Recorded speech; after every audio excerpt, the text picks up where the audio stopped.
You've been there. You walk into a party, or a work event, or even a family gathering. Everyone's laughing, talking, clinking glasses. The energy is high. People are connecting. And yet, you feel like you're watching it all through a pane of glass. You smile, you nod, you say the right things. But inside, you're whispering to yourself, why do I feel so alone when I'm literally surrounded by people? And then comes the guilt. I shouldn't feel this way. I have friends. I'm not isolated. I'm not even shy. But here's the truth, and I want you to hear this clearly. You're not broken. You're not antisocial. You're not failing at being human. You're experiencing something psychologists are starting to name, the social misalignment phenomenon. And today, we're going to unpack exactly what that means, why it happens, how your brain is wired for it, and most importantly, how to navigate it without burning out or pretending to be someone you're not. This isn't about fixing yourself. It's about understanding yourself deeply, compassionately, scientifically. Let's begin. First, let's clear up a common misconception. No, this isn't just introversion. Yes, introverts often recharge alone, but social misalignment is different. It's not about how much social interaction you need, it's about how you connect, or more accurately, how you don't connect, even when you're physically present. Think of it like this. Imagine you're at a concert. Everyone around you is dancing, singing along, lost in the rhythm. But you're standing still, listening to the bass line, noticing the harmony between instruments, feeling the emotional arc of the song, while no one else seems to be paying attention to that. You're not enjoying it. You're enjoying it differently. That's social misalignment. It's when your inner world, your values, your pace, your emotional frequency doesn't sync with the outer world's expectations or rhythms. And when that mismatch happens consistently, that's when loneliness sneaks in. Not because you're alone, but because you're misaligned. You're surrounded by people, but none of them are speaking your language.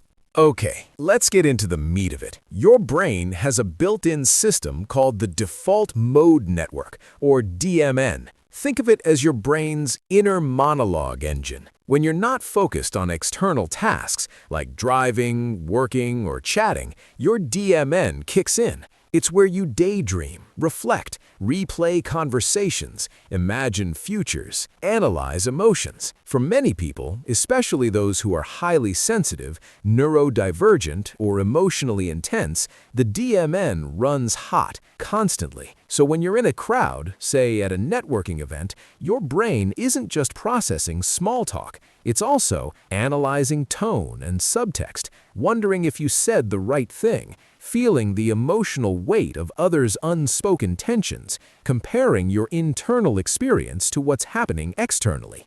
In other words, you're not just in the moment, you're monitoring the moment, and that takes energy, a lot of it. Now add another layer, mirror neurons. These are the brain cells that fire both when you perform an action and when you observe someone else performing it. They're why you wince when you see someone stub their toe. You're literally simulating their pain. Highly empathic people, their mirror neurons are extra active, which means you're not just seeing the laughter at a party, you're feeling it. You're absorbing the joy, the tension, the awkwardness, sometimes even the boredom of everyone around you.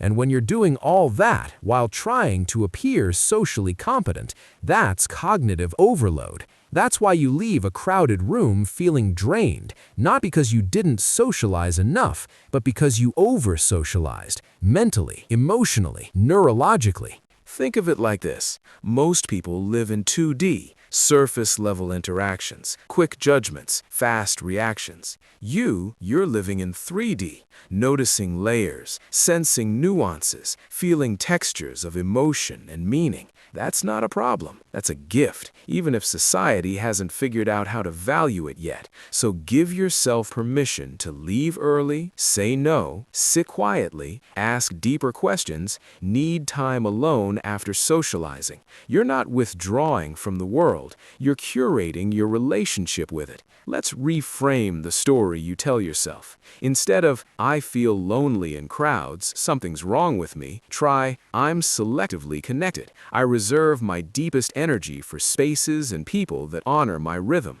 Instead of, I can't fit in, I'm too weird, try, I'm not fitting in, I'm designing my own ecosystem of connection. This isn't about rejecting society. It's about redesigning your place within it on your terms. Let's wrap this up with a simple, actionable plan you can start today. Step 1. Audit your social energy. Keep a 3-day log. Where did you feel drained? Where did you feel energized? What was different about those spaces? Look for patterns. Are you drained in loud, chaotic settings? Energized in quiet, thoughtful ones? Step 2. Create alignment zones. Designate 1 to 2 places or people where you feel fully seen. Even if it's just one person, one cafe, one online group, protect these spaces fiercely. They're your emotional recharge stations. Step 3. Practice selective visibility. You don't have to be on all the time. Learn to toggle between public mode, polite, functional, minimal, private mode, authentic, expressive, vulnerable. Switch modes based on context, not guilt.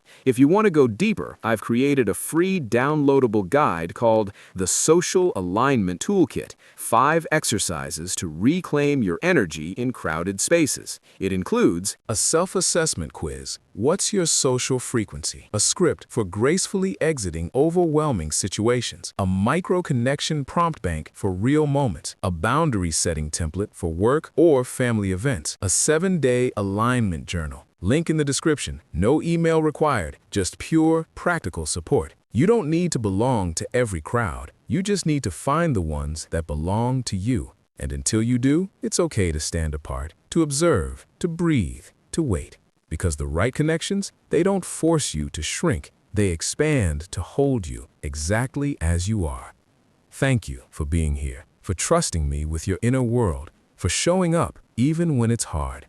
If this resonated, share it with someone who feels alone in a crowd. They'll thank you. And if you want to keep exploring the psychology of being deeply human, hit subscribe. Next week, we're diving into why you overthink every decision and what it says about your mind. Until then, be gentle with yourself. You're doing better than you think. You're not lost. You're just tuning in to a different frequency. And that's where the magic begins.